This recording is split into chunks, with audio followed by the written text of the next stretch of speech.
ശബരിമലയിലെ വ്യാപാര സ്ഥാപനങ്ങളിലും ഹോട്ടലുകളിലും പരിശോധന ശക്തം.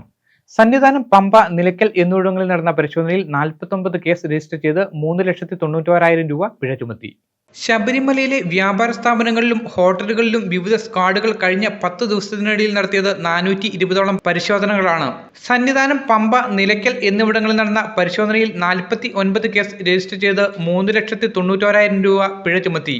തീർത്ഥാടകരെ ചൂഷണം ചെയ്യുന്നത് തടയാനും ശുചിത്വവും സുരക്ഷിതവുമായ ഭക്ഷ്യവസ്തുക്കളാണ് ലഭ്യമാക്കുന്നതെന്ന് ഉറപ്പാക്കാനും അമിത വില ഈടാക്കുന്നത് തടയാനുമായി ശബരിമല അഡീഷണൽ ജില്ലാ മജിസ്ട്രേറ്റ് ഡോക്ടർ അരുൺ എസ് നായരുടെ നേതൃത്വത്തിൽ 3 ഡ്യൂട്ടി മജിസ്ട്രേറ്റുമാർ വിവിധ സ്ക്വാഡുകളായാണ് പരിശോധന ഊർജിതമാക്കിയിരിക്കുന്നത്.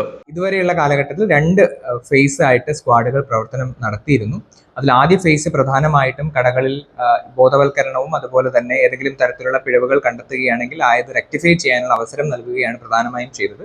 കഴിഞ്ഞ സ്ക്വാഡ് മുതൽ കഴിഞ്ഞ ഏകദേശം ഒരാഴ്ചക്കാലമായിട്ട് ഈ സ്ക്വാഡുകൾ വലിയ തോതിൽ തന്നെ കടകളിൽ പരിശോധനകൾ നടത്തുകയും അതുപോലെ തന്നെ ഏതെങ്കിലും തരത്തിൽ ഭക്തന്മാർ ചൂഷണത്തിന് ഇരയാവുകയോ അല്ലെങ്കിൽ മാനദണ്ഡങ്ങൾ പാലിക്കാതെ ഇത്തരം കടകളോ വ്യാപാര സ്ഥാപനങ്ങളോ പ്രവർത്തിക്കുന്നുണ്ടെങ്കിൽ അതിനെതിരെ കർശനമായിട്ടുള്ള നടപടികൾ സ്വീകരിക്കുകയും ചെയ്തു വരുന്നുണ്ട്. സന്നിധാനത്ത് 187 കടകളിലും ഹോട്ടലുകളിലും പരിശോധന നടന്നു. അളവിലും തൂക്കത്തിലും ക്രമക്കേട്, അധിക വില ഈടാക്കൽ, നിയമാനുസൃത രേഖപ്പെടുത്തലുകൾ ഇല്ലാത്ത ഭക്ഷണ പാക്കറ്റുകൾ വിൽക്കുക എന്നീ കുറ്റങ്ങൾക്ക് 14 കേസുകളിലായി 1,35,000 രൂപ പിഴ ചുമത്തി. പമ്പയിൽ 88 പരിശോധന നടത്തി 18 കേസുകളിലായി 1,06,000 രൂപ പിഴ ചുമത്തി.